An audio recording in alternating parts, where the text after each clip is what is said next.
қымбатты да құрметті менің алтын золотой подписчиктер, мен сені халықаралық 8 март әйел қыздар мейрамымен құттықтаймын. Аман есен болайық. Бүгін қалада кездесеміз.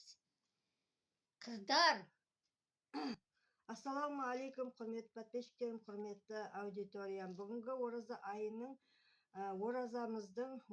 ораза ниетіміздің 18 күні құтты мүбәрек болсын.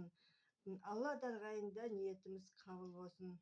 Бәріміздің үйімізде тек қана жақсылықтар, тойлар бола берсін. Және де сіздерді бүгінгі халықаралық әйел қыздар байрамымен шын жүректен құттықтаймын. Байрамдарыңыз құтты мүбәрек болсын. Жақсы, мощный етіп, тойлап, байрамдап, ойнап, күліп жүре берейік, құрметті менің подписчиктерім, құрметті әйел қыздар. Рахмет бәріңізге.